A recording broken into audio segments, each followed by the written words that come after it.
So, some of the recent things that's been going on in the world, everybody's been talking about the riot, the counter protest battle that led to a death in Charlottesville, Virginia.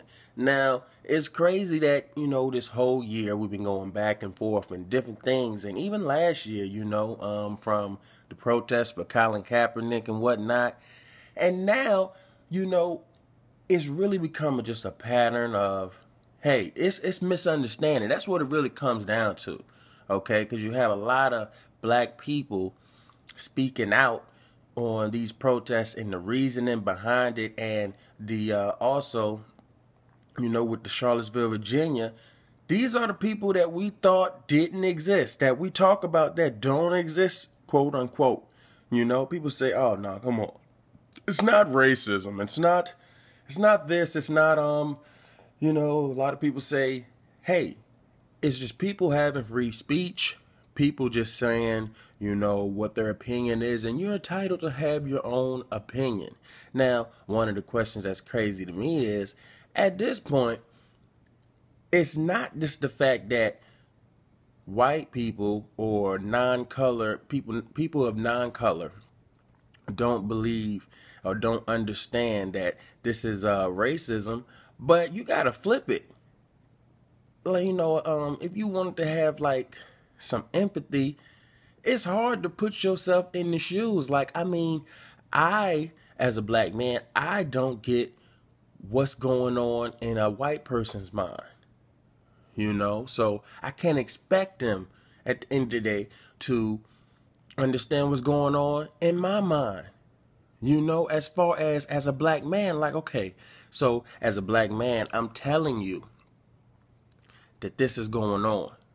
But if you're not experiencing it, you can't really, you could empathize to an extent. And it's crazy that, a lot of black men who try to explain it, they have, like white girlfriends, or they got white, I don't know if the word is counterpart, but, companions and whatnot. So I'm like, man, how can y'all literally, now don't get me wrong, I know white people, can understand individually. But as a whole, to an extent, how can you really understand what we're going through day to day? Just like I can't understand why somebody would want to keep a Confederate statue up or a Confederate flag, because a lot of people say, first of all, and this is, it's history, we lost that war, and the war was within our own country, which is crazy, and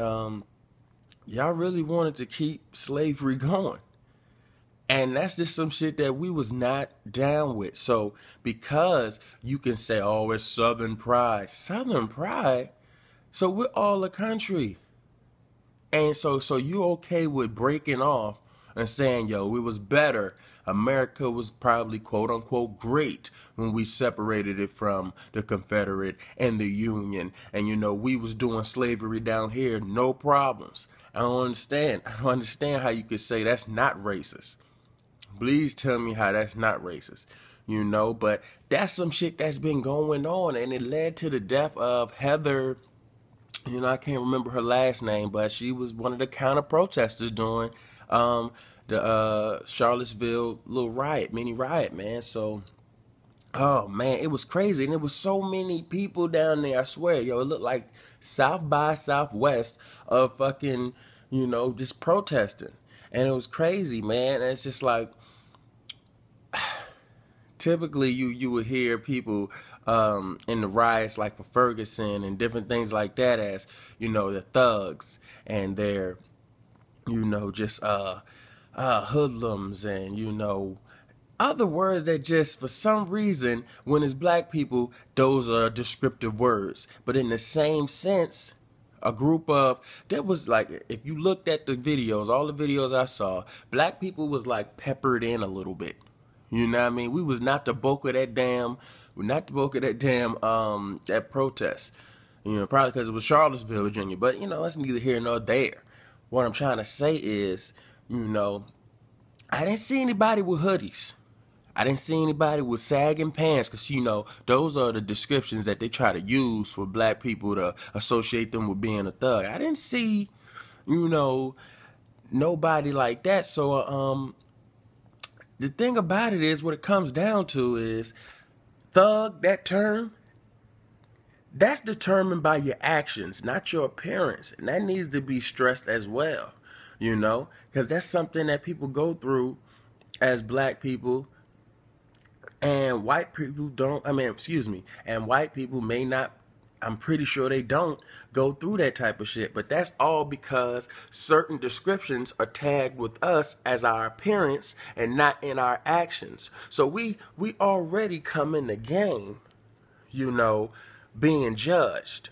But now it's our choice to have to prove you wrong. And it's crazy because, you know, I'm not sure if other people feel that same way or go through that same type of experience, you know, being non-black. But, man, I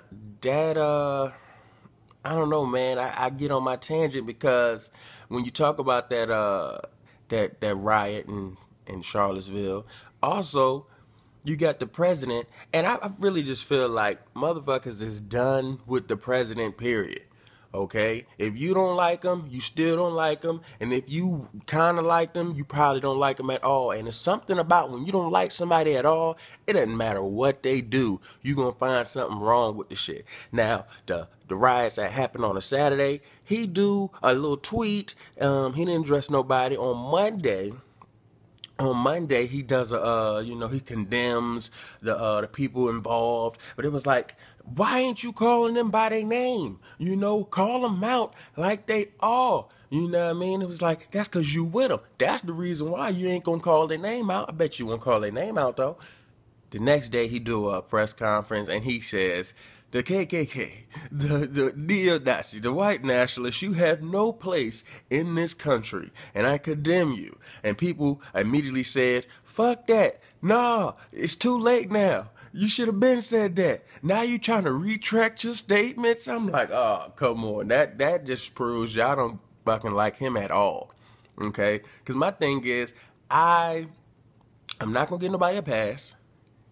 And I'm not going, you know, overdo it on somebody, if that makes any sense, okay? I give everybody, you know, as humans, I give y'all all the, you know, the opportunity to take back something. Because, hey, yo, we say some shit, and we say it prematurely a lot of times, and we don't think about it. So, hey, I would want you to let me apologize for some shit I said wrong, you know? So, I'm not really bashing him on that sense. What I'm really trying to see is if this motherfucker does anything for the inner cities. Because at the end of the day, listen, the majority of the black people who are poor, and like seriously poor and high crime areas, is because they don't have any jobs. And this is in inner cities. You know, the water's not clean. Inner cities. You feel what I'm saying? Highest murder rates in the country. Inner cities, you know, so that's something that we really need to focus on. I mean, like, the only thing I can say about Donald Trump is everything he said he was gonna do, he at least attempted to try to do that shit. That shit didn't go through with the transgender, that shit didn't go through with the healthcare, but he made an attempt to do it. I just want to know, are you gonna make an attempt to do something in the fucking inner cities, man? You know, so, man. Donald Trump, that fucking Charlottesville shit is crazy. Kaepernick still doesn't have a fucking job. I know I do updates on that throughout the week and stuff like that. But yeah, they making an example out of that nigga. Sure making an example out of him. He's not working at the time, you know, and it's been crazy because a lot of people been like, oh, listen, brother, I'm with you. Like, I retweeted. No, I probably won't retweet it. I like the tweet. You feel what I'm saying? And yo, I'm standing with you in spirit, my nigga, but I didn't grow up in a fortunate, you know, home and my family banking on me. And I see you ain't got no job. And just because you ain't got no job, that don't mean you getting paid. I mean, depending on your contract, of course. But hey, I can't afford, I just bought so-and-so a house, and then, man, people will make a comment on people like that. I'm like, no, you know what? It takes you to really believe, to make that sacrifice. And I'm like, man, listen, uh, hey, I'm not even gonna lie to you, man. It's up in the air. I feel like I can raise awareness. I can, fight for justice in a different way than boycotting my job, and that's fucking my livelihood at the time. So hey, I don't know Colin Kaepernick, by the way. I don't even know if he graduated college. I know he went to college, of course. But you would have to have something to fall back on, man, just in the meantime. We all know I really think he should have been picked up for a minute, but we all know what that is right now. And with Charlottesville happening, it's just another thing to put in people's ear that maybe we aren't as equally driven as we thought we was. It's crazy that, can't spend too much time on this motherfucking topic, but it's crazy that, when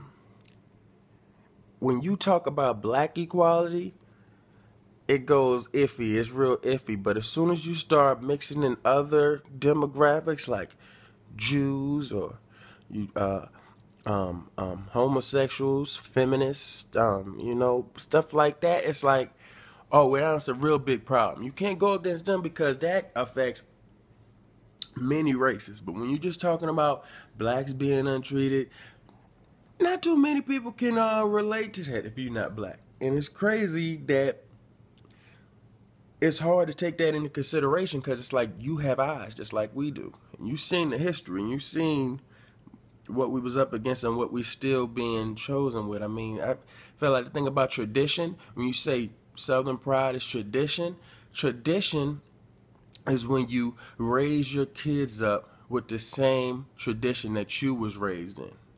You was raised with, so that would mean in the 60s when you was raised up with your parents' tradition, it was segregated and blacks were, second to us, or last.